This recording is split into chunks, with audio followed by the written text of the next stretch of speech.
오늘 우리에게 주신 하나님의 말씀은 사도행전 1장 6절부터 11절까지의 말씀입니다. 우리 다 함께 한 목소리로 합독하도록 하겠습니다. 그들이 모였을 때에 예수께 여쭈어 이르되 주께서 이스라엘 나라를 회복하심이 이때니까 하니 이르시되 때와 시기는 아버지께서 자기의 권한에 두셨으니 너희가 알 바 아니요 오직 성령이 너희에게 임하시면 너희가 권능을 받고 예루살렘과 온 유대와 사마리아와 땅끝까지 이르러 내 증인이 되리라 하시니라. 이 말씀을 마치시고 그들이 보는데 올려져 가시니 구름이 그를 가리어 보이지 않게 하더라. 올라가실 때에 제자들이 자세히 하늘을 쳐다보고 있는데 흰옷 입은 두 사람이 그들 곁에 서서 이르되 갈릴리 사람들아 어찌하여 서서 하늘을 쳐다보느냐. 너희 가운데서 하늘로 올려지신 이 예수는 하늘로 가심을 본 그대로 오시리라 하였느니라. 아멘. 자리에 앉도록 하겠습니다. 가브리엘 찬양대에 찬양 있겠습니다.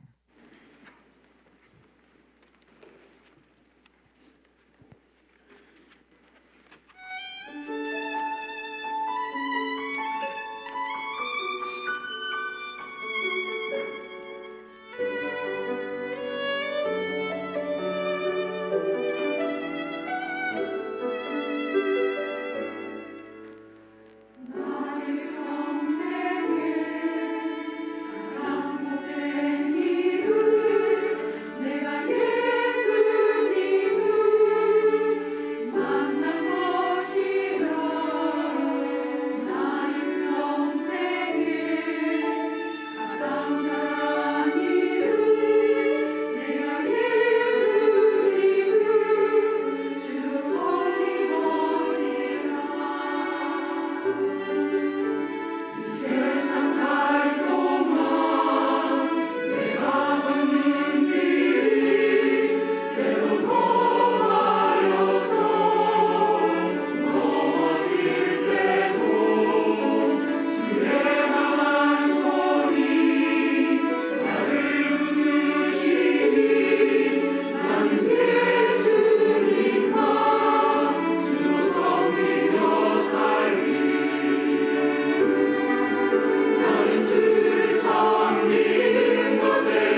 할렐루야.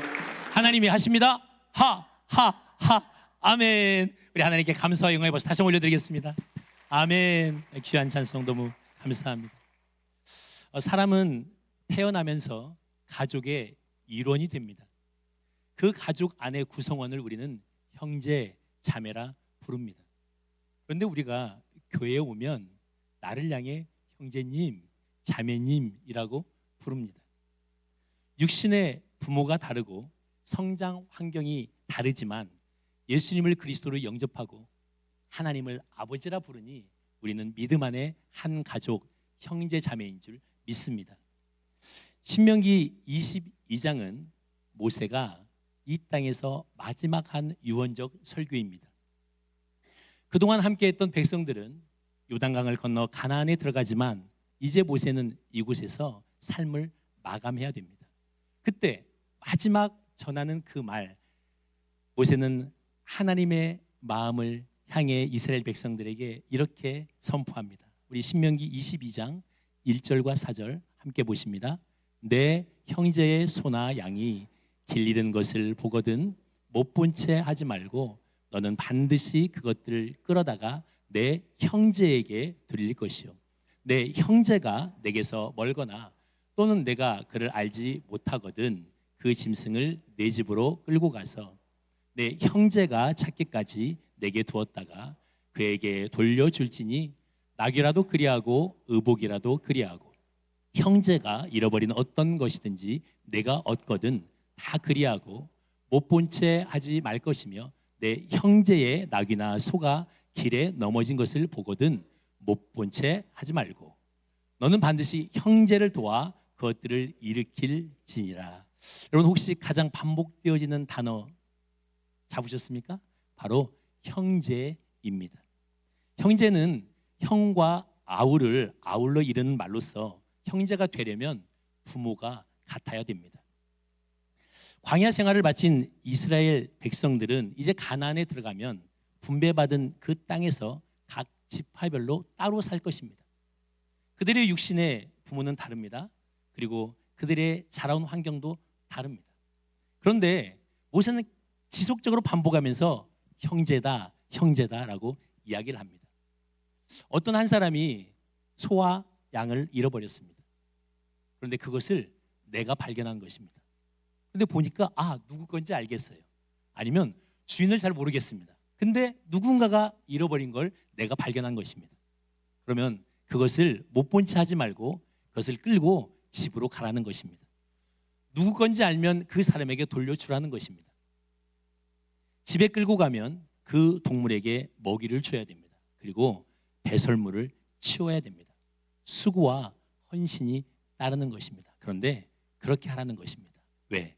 그 누구는 누구기 때문에 너의 형제기 때문이라는 것입니다.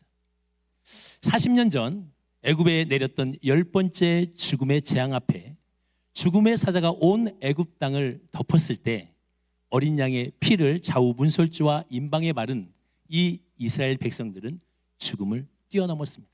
새로 태어난 것입니다. 출애굽 한 후에 그들이 건넌 그 홍해는 그들에게 영적 세례의 의미가 있습니다. 즉 죽음에 대하여, 죄에 대하여 죽고 의에 대하여 다시 살아난 것. 홍해를 건너므로 인해서 이스라엘 백성들은 하나님 안에서 믿음으로 다시 살아난 하나님을 아버지라 믿는 한 형제 자매가 된 것입니다. 사랑하는 여러분, 우리도 믿음 안에 한 형제 자매인 줄 믿습니다. 우리 옆에 분에게 한번 인사하겠습니다. 형님, 누님 안녕하세요. 오빠, 언니 안녕하세요. 혹시 옆에 있는 오빠가 마음에 안 드십니까? 옆에 있는 언니가 약간 부담스럽습니까? 어쩔 수 없습니다, 여러분. 믿음으로 받아들이셔야 됩니다. 우리는 형제 자매입니다. 오늘 예배하는 우리는 육신의 부모는 같지 않지만 하나님 아버지 안에 한 형제 자매가 된 줄 믿습니다. 하나님을 아버지라 부르는 우리에게 하나님께서는 자녀됨의 권세를 주셨습니다. 또한 그 자녀에게는 자녀가 마땅히 해야 될 사명이 주어집니다. 그 사명은 바로 이것입니다. 함께 있습니다. 시작. 하나님 나라의 증인이 되는 것입니다. 오늘 본문은 부활하신 예수님께서 40일 동안 이 땅에서의 삶을 마감하시고 제자들이 보는 앞에서 구름 위에 올라가시는 그 장면, 마지막 예수님께서 제자들에게 하시는 말씀이 기록되어진 사건입니다. 예수님께서는 부활하신 후에 승천하시기 전까지 40일 동안 제자들을 찾아가서 말씀하시는데 하나님 나라에 대한 말씀을 하셨습니다. 사도행전 1장 3절입니다. 그가 고난 받으신 후에 또한 그들에게 확실한 많은 증거로 친히 살아계심을 나타내사 40일 동안 그들에게 보이시며 무엇을? 하나님 나라의 일을 말씀하시니라. 하나님 나라는 성경 전체의 주제이며 예수님 모든 사역의 핵심이십니다. 하나님 나라는 예수님의 초림에서 시작되어 그 어느 날 호련히 예수님께서 재림하실 때 완성될 줄 믿습니다. 그 예수님께서 공적인 생애를 시작하시면서 첫 번째 하신 설교가 바로 하나님 나라에 관한 것입니다. 마태복음 4장 17절 함께 보십니다. 시작. 회개하라 무엇이? 천국이 가까이 왔느니라. 40일의 금식 기도 후 마귀의 시험을 이기시고 이젠 사역의 첫 발걸음을 내딛는 그 순간 예수님께서 선포하신 것은 하나님의 나라였습니다. 우리가 잘 알고 있는 산상수훈에 8가지 복이 나옵니다. 여러분, 첫 번째 복과 마지막 복, 하나님의 나라에 관한 이야기입니다. 마태복음 5장 3절과 10절입니다. 심령이 가난한 자는 복이 있나니 무엇이? 천국이 그들의 것이며 의를 위하여 박해를 받는 자는 복이 있나니 무엇이? 천국이 그들의 것임이라. 마태복음의 저자인 마태는 하나님의 이름을 쉽게 부를 수 없는 유대인들의 관점에서 하나님의 나라라는 그 단어 대신에 천국이라는 단어를 사용했습니다. 이처럼 하나님의 나라는 예수님 생애의 처음과 나중이며 가르침의 핵심입니다. 예수님의 사역 전체를 이해하는 열쇠, 그것이 바로 하나님의 나라입니다. 부활 후 40일 동안 예수님께서는 제자들에게 하나님의 나라를 이야기한 것입니다. 사도행전 1장 6절입니다. 시작. 그들이 모였을 때에 예수께 여쭈어 이르되 주께서 이스라엘 나라를 회복하심이 이때니까 하니. 3년 전 예수님을 만났을 때 제자들은 본인들의 생업을 버리고 가족과 고향을 뒤로하고 예수님을 쫓았습니다. 그런데 모든 걸 버리고 쫓았던 그 예수님께서 너무나 무능력하게 십자가에서 죽으시는 것입니다. 그들은 자신의 선택을 후회하고 본인들의 생업을 찾아 먹기 살기 위해 각자 흩어졌습니다. 부활하신 예수님께서는 그 제자들을 찾아가십니다. 허탈한 마음에 밤새 그물질을 하지만 물고기 한 마리 잡지 못하는 그들을 찾아가셔서 예수님은 예루살렘에 다시 그들을 모이게 합니다. 그리고 하나님 나라에 대한 말씀을 하시는 것입니다. 실망했던 제자들은 다시 마음이 뜨기 시작합니다. 그래, 바로 이거였어. 그런데 여러분, 제자들이 바라보는 것은 하나님이 말씀하시는 하나님의 나라가 아닌 이스라엘 나라의 회복이었습니다. 하나님께서는 하늘의 나라, 하나님의 나라를 선포하지만 제자들은 육적인 나라, 그 옛날 번성했던 다윗의 나라, 전쟁이 없고 가난한 사람이 없는 나라, 모든 사람이 잘 사는 그 나라, 육의 나라를 그들은 갈망했던 것입니다. 3년 동안 예수님과 동고동락했지만 그들의 시선과 예수님의 시선은 같지 않았습니다. 여러분, 우리의 시선은 어떻습니까? 하나님의 자녀가 된 우리는 하나님이 바라보는 그곳에 우리의 시선이 머물러야 될 줄 믿습니다. 하나님의 형제 자매가 된 우리는 하나님의 마음이 있는 그곳에 우리의 마음이 가야 될 줄 믿습니다. 하나님의 시선이 있는 그곳에 성령의 충만한 역사가 있기 때문입니다. 하나님의 시선이 머무는 그곳, 여러분, 그곳에 우리의 마음이 갈 때 하나님께서는 우리를 통해 기쁨을 이기지 못하실 줄 믿습니다. 1부 때 문제를 냈는데 맞추시는 분이 없었습니다. 기대하겠습니다. 여러분, 우리 교회에서 지금 가장 많이 보이는 글씨가 무엇입니까? 은혜? 평강? 네. 지금 가장 많이 보이는 글씨는 여러분, 한가족 캠프입니다. 오는 5월 18일 우리 교회에서 경기 북부 이주민들을 대상으로 한가족 캠프를 준비하고 있습니다. 이주민 사역을 하시는 선교사님과 다문화 가족들을 초청하여 하나님의 사랑으로 섬기고 함께 예배하고 위로하는 참으로 귀하고 뜻깊은 시간이 될 것입니다. 2023년 대한민국 인구 통계 발표에 의하면 주민등록 인구는 5,133만 명으로 전년 대비 11만 명이 감소했습니다. 전체 인구는 4년 연속 계속 감소하고 있고 우리나라는 이제 고령 사회를 넘어 초고령 사회를 살고 있습니다. 초고령화로 인해 사망자 수는 매년 증가하지만 출산율은 매년 감소하고 있습니다.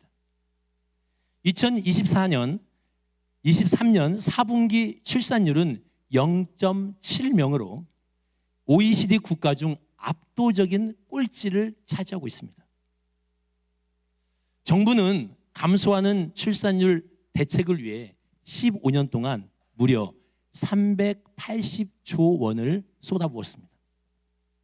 그런데 이 천문학적인 예산은 물거품처럼 사라지고 출산율은 OECD 국가의 평균치의 절반도 미치지 못하고 있습니다.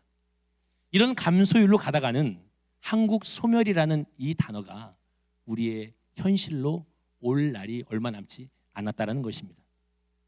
이러한 상황에서 정부는 경제력 유지와 생산성을 높이기 위해 외국인 노동자의 유입을 더욱 유도하고 있습니다. 교육부 또한 감소하는 학생들의 수를 채우기 위해 2027년까지 유학생 수를 30만 명을 유치하겠다고 발표했습니다. 현재 우리나라에 체류 중인 이주민 수가 250만 명이 넘었습니다. 코로나19로 인해 국경 이동이 자유롭지 않아 잠시 주춤하는 모습을 보였지만 이후 국내 체류 외국인의 수는 매우 급격하게 급증하고 있습니다. 또한 결혼 이민이 10년 이상 지속되면서 자녀 세대의 규모가 확대되고 가족 단위의 이주가 많아졌습니다. 그래서 우리 사회의 중요한 구성원들이 바로 이주민이 차지하고 있는 것입니다. 15년 동안 380조 원의 천문학적인 예산을 쏟아붓고 정권이 바뀔 때마다 출산 장려 정책을 내놓지만 출산율은 계속 감소하고 있습니다. 정부는 경제적 마비를 막기 위해 정책적으로 이주민들의 국내 체류를 돕고 있습니다. 세계적인 추세가 지금 코리아 드림, 한국으로 오고 있다는 것입니다. 세계 선교의 비전을 품고 열방을 향해 나가던 이 한국 땅에, 이 자그마한 조선 땅에 여러분 열방이 지금 몰려오고 있습니다. 정부의 이민 정책에 우리가 유의 깊게 보아야 될 한 것이 있는데 그것은 무엇이냐면 불교권과 이슬람권의 이주민들의 숫자가 급증하고 있다는 것입니다. 한 선교사님이 이슬람 국가에 가서 평생 선교 사역을 했습니다. 그런데 평생을 그렇게 헌신했는데 단 한 명에게도 세례를 베풀지 못했다 합니다. 그런데 지난주 우리 교회 방문하신 안산 M센터의 노규성 목사님의 말에 의하면 매년 예수님을 구주로 영접하고 세례를 받는 불교권, 이슬람권의 이주민들의 숫자가 여러분 10명을 넘는다고 합니다. 지금 우리의 선교는 해외로 나가는 선교와 함께 국내에 거주하는 이주민들을 대상으로 한 국내 선교가 함께 이루어져야 할 때입니다. 세계 선교가 멀리 있지 않습니다. 바로 우리 앞마당, 우리 옆에 있습니다. 우리를 믿음의 한 가족으로 만드신 하나님 아버지는 나그네와 고와 과부를 사랑하십니다. 신명기 10장 17절 19절 함께 읽습니다. 시작. 너희 하나님 여호와는 크고 능하시며 두려우신 하나님이시라. 사람을 외모로 보지 아니하시며 뇌물을 받지 아니하시고 고아와 과부를 위하여 신원하시며 나그네를 사랑하사 그에게 식물과 의복을 주시나니 너희는 나그네를 사랑하라. 전에 너희도 애굽 땅에서 나그네 되었었음이니라. 아멘. 여호와 하나님께서는 신중의 신이시고 능하시며 두려우심이 없으신 그 두려움 그 자체, 그 하나님께서 누구에게 시선을 주시냐면 고아와 과부, 나그네에게 그분의 시선이 집중되어 있다 말씀하십니다. 저들을 위하여 공정한 재판을 하시고 저들의 가슴에 있는 원한을 풀어주시는 분, 그분이 바로 하나님이라는 것입니다. 시편 68편 5절과 6절 함께 봅니다. 거룩한 처소에 계신 하나님은 고아의 아버지시며 과부의 재판장이시라.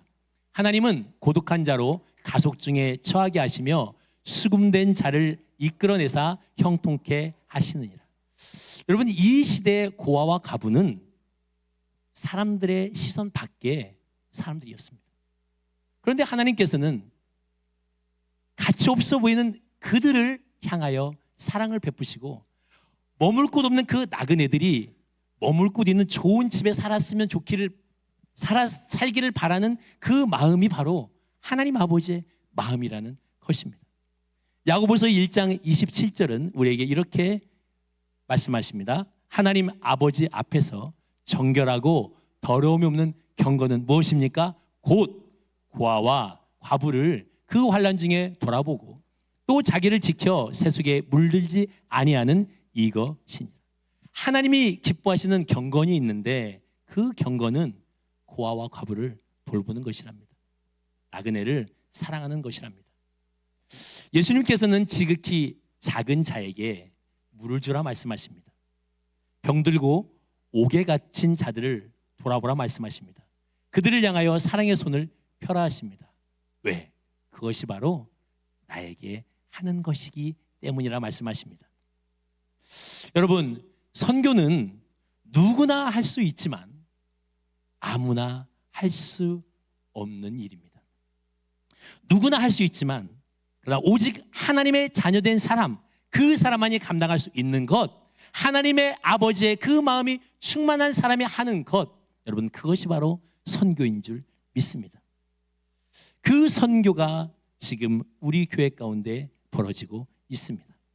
이주민들을 섬기기 위해 준비하는 이 한가족 캠프에 사랑하는 우리 형제 자매님들, 우리 모든 지체들이 동참할 수 있게 되기를 예수님의 이름으로 축원드립니다.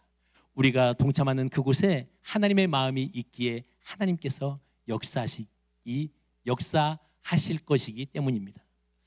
여러분, 믿음의 한가족이 된 우리의 사명은 하나님 나라의 증인이 되는 것인데요. 그러면 그 증인된 삶을 살기 위해서 우리에게 필요한 것이 있습니다. 바로 이것입니다. 함께 읽습니다.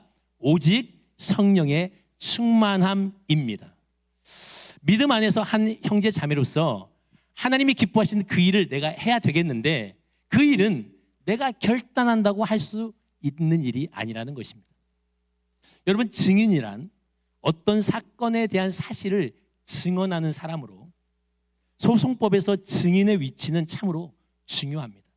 그러나 세상의 그 증인은 법정에서 내가 본 일을 그냥 이야기하면 됩니다. 그러나 하나님 나라의 증인은 성령이 임할 때 가능한 줄 믿습니다. 사도행전 1장 8절 예수님의 말씀입니다. 우리 함께 읽습니다. 시작. 권능을 받고 예루살렘과 온 유대와 사마리아와 땅끝까지 이르러 내 증인이 되리라 하시니라. 성령이 임할 때 권능을 받을 수 있다는 것입니다.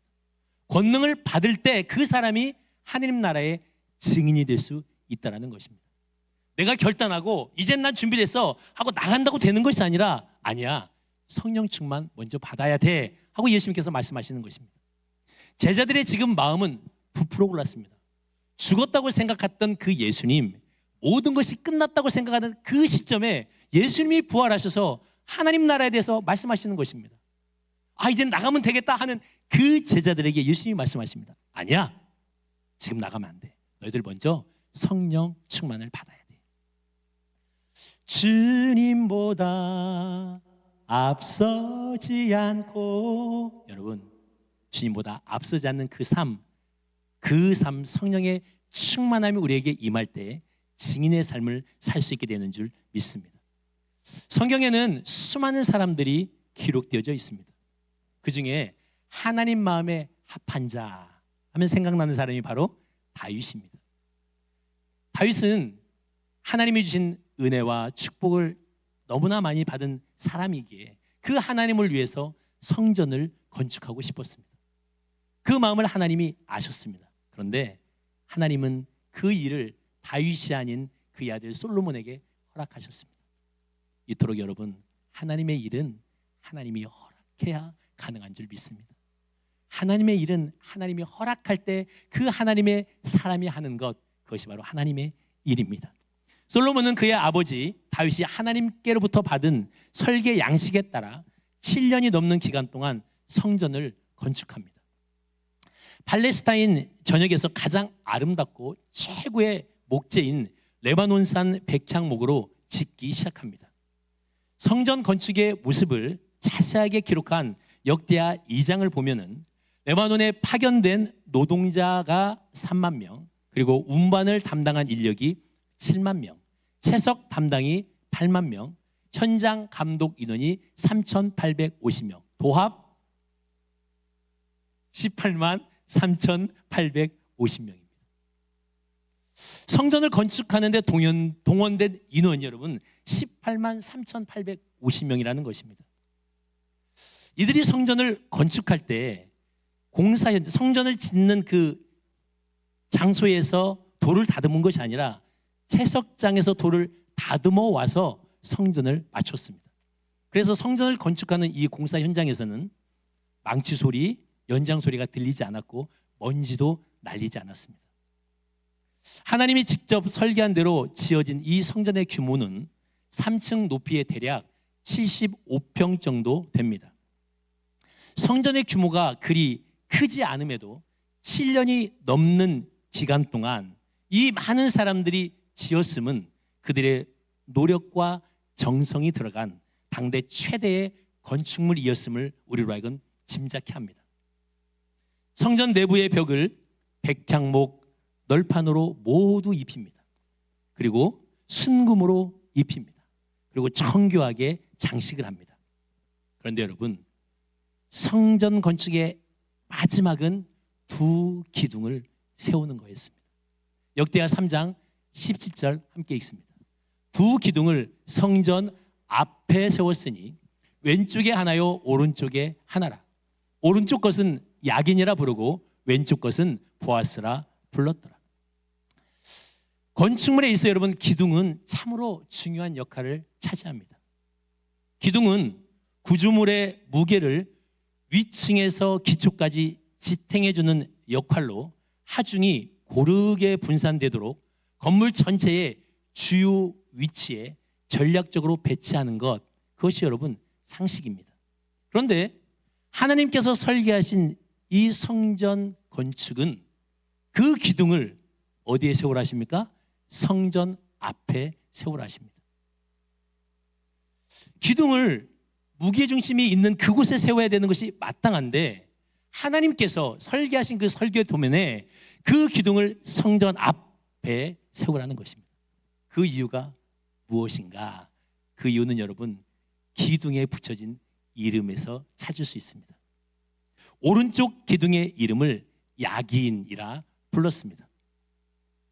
야긴의 뜻은 그가 세우신다, 그가 일으키신다, 하나님이 하신다라는 뜻입니다.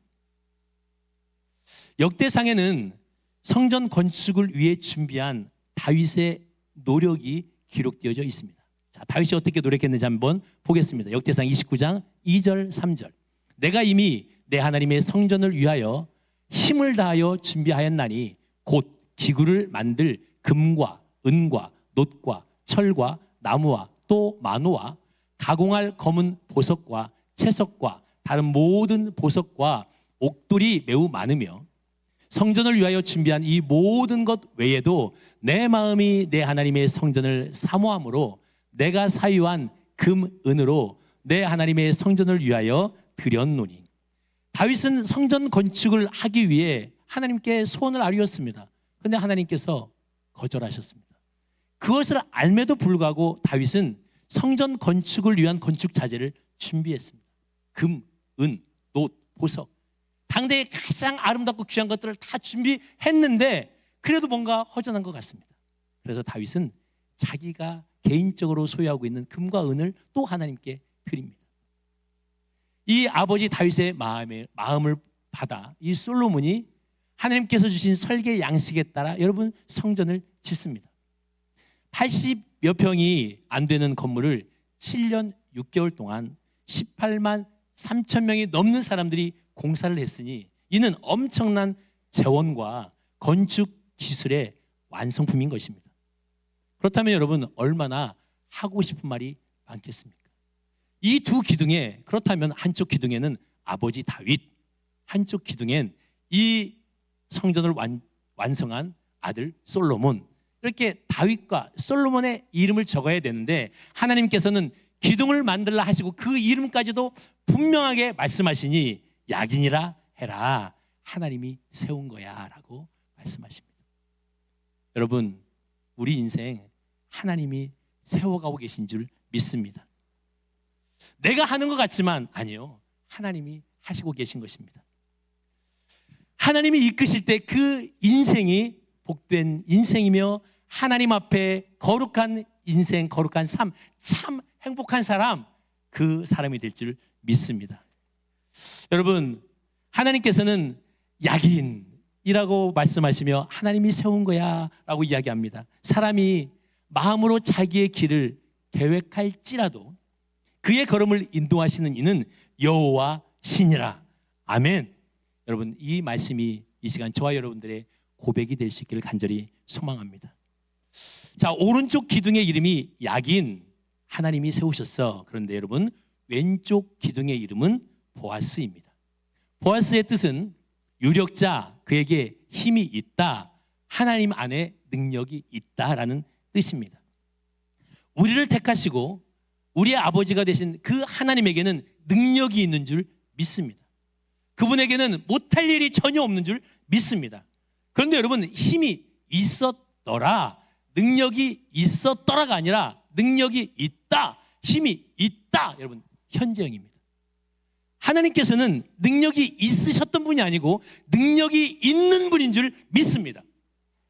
하나님께서는 함께 하셨던 분이 아니라 지금 살아 역사하시며 함께 하시는 나의 아버지임을 선포합니다. 삶에 지친 그 이스라엘 백성들이 하나님께 예배를 하기 위해 성전을 찾습니다. 여러분 우리 중에 삶에 힘들고 지친 일이 있을 때, 도대체 이해할 수 없는 일이 나에게 벌어질 때, 왜 이 불행한 일이 나에게 주어지는 거야?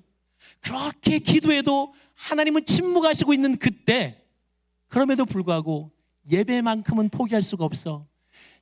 어깨에 처진 그 처진 어깨를 가지고 힘없이 성전을 들어오는 그들을 향하여 하나님은 야긴과 보아스를 통해 말씀하시고 계신 것입니다. 사랑하는 아들아, 내가 하고 있다. 사랑하는 딸아, 내가 지금 너에게 능력으로 함께 하고 있다. 여러분 이 하나님의 음성이 이 시간 저와 여러분들에게 주시는 하나님의 음성으로 들릴 수 있기를 예수님의 이름으로 축원드립니다. 우리 자녀들 내 마음대로 되지 않습니다. 그렇게 기도하는데 다른 길로 가는 것 같습니다. 이 나라 이 민족 한 사람의 야욕에 의해서 운행되어지는 것 같습니다. 그러나 여러분 우리 자녀 하나님 손에 있는 줄 믿습니다. 이 나라 이 민족 하나님의 주권 아래에 있는 줄 믿습니다. 정의가 사라지고 부도덕과 개인적 정치 야욕이 팽배한 것 같지만 여러분 하나님 손 안에 있는 줄 믿습니다. 하나님의 말씀이 이 땅을 새롭게 할 것입니다. 하나님의 나라가 믿음으로 살아가는 저와 여러분들이 밟는 그 땅에 우리를 통하여 이루어질 것입니다. 말씀을 정리하겠습니다. 지난 주일 한가족 캠프를 위한 첫 모임이 있었습니다. 그리고 오늘은 한가족 캠프에 지원하신 모든 스태프들이 모여 함께 기도하려 합니다. 담임 목사님께서는 올해를 선교 원년으로 선포하시고 지금 대만에서 사역 중이십니다. 그리고 들어오시면 다음 달에 또 네팔을 가십니다. 지금 우리 은혜와 평강교회 가운데 여러분 선교의 바람이 불고 있습니다. 하나님께서 우리에게 기회를 주신 것입니다. 여러분 이 기회를 잡으십시오. 기도로 잡으십시오. 헌신으로 잡으십시오. 마음이 통하시면 물질로 잡으십시오. 하나님의 본체이셨던 예수님께서 이 땅에 오셔서 수많은 사역들을 하셨습니다. 그런데 여러분 예수님께서 그 사역을 하실 때 어떤 힘으로 했는 줄 아십니까? 사도행전 10장 38절 함께 읽습니다. 시작. 기름 붓듯 하셨어요. 그가 두루 다니시며 선한 일을 행하시고 마귀에게 눌린 모든 사람을 고치셨으니 이는 하나님이 함께 하셨습니다. 하나님의 본체이신 예수님께서 이 땅에 오셔서 사역을 하시는데 하나님께서 그 예수님에게 성령을 기름 부으셨다는 것입니다. 하나님이신 예수님도 성령 충만함으로 사역을 감당했는데 그렇다면 여러분 우리가 하나님께서 맡겨주신 자녀로서의 삶을 살기 위해서 무엇이 필요하겠습니까? 자녀된 그 삶, 그 사명, 하나님의 나라를 증언하는 그 증인된 삶을 살기 위해서 우리에게 필요한 것은 여러분 성령 충만함인 줄 믿습니다. 혹시 여러분 예배가 마친 후에 교회를 나가실 때 주차장 오른편에 세워져 있는 구원마차 2호를 보신 적이 있으십니까? 그 지붕에는 하라고 쓰여져 있습니다. 무릇 사람으로는 할 수 없으나 하나님은 하실 줄 믿습니다.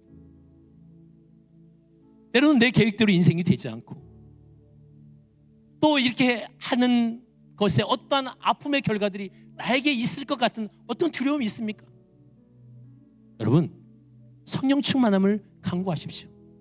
성령이 충만할 때 내가 하는 것이 아니라 성령이 하실 줄 믿습니다. 내가 기도할 때 하나님이 우리를 통하여 하나님의 역사를 이 땅 가운데 이루어 주실 줄 믿습니다. 우리의 인생은 하나님 손에 달려 있습니다. 모든 주권이 하나님께 있는 것입니다. 그 하나님께서 우리에게 말씀하십니다. 나그네를 돌보라고, 고아와 과부라를 돌보라고. 모두 자리에서 일어나셔서 우리 고린도전서 12장 12절에서 27절까지 합독하신 후에 함께 찬양함으로 주님 앞에 나가겠습니다. 몸은 하나인데 많은 지체가 있고 몸의 지체가 많으나 한 몸임과 같이 그리스도도 그러하니라. 우리가 유대인이나 헬라인이나 종이나 자유인이나 다 한 성령으로 세례를 받아 한 몸이 되었고 또 다 한 성령을 마시게 하셨느니라. 몸은 한 지체뿐만 아니요 여럿이니 만일 발이 이르되 나는 손이 아니니 몸에 붙지 아니하였다 할지라도 이로써 몸에 붙지 아니한 것이 아니요 또 귀가 이르되 나는 눈이 아니니 몸에 붙지 아니하였다 할지라도 이로써 몸에 붙지 아니한 것이 아니니 만일 온 몸이 눈이면 듣는 곳은 어디며 온 몸이 듣는 곳이면 냄새 맡는 곳은 어디냐. 그러나 이제 하나님이 그 원하시는 대로 지체를 각각 몸에 두셨으니 만일 다 한 지체뿐이면 몸은 어디냐. 이제 지체는 많으나 몸은 하나라. 눈이 손들어 내가 너를 쓸 데가 없다 하거나 또한 머리가 발더러 내가 너를 쓸 데가 없다 하지 못하리라. 그뿐 아니라 더 약하게 보이는 몸의 지체가 도리어 요긴하고 우리가 몸에 덜 귀히 여기는 그것들을 더욱 귀한 것들로 입혀주며 우리의 아름답지 못한 지체는 더욱 아름다운 것을 얻느니라. 그런즉 우리의 아름다운 지체는 그럴 필요가 없느니라. 오직 하나님이 몸을 고르게 하여 부족한 지체에게 귀중함을 더하사 몸 가운데서 분쟁이 없고 오직 여러 지체가 서로 같이 돌보게 하셨느니라. 만일 한 지체가 고통을 받으면 모든 지체가 함께 고통을 받고 한 지체가 영광을 얻으면 모든 지체가 함께 즐거워하느니라.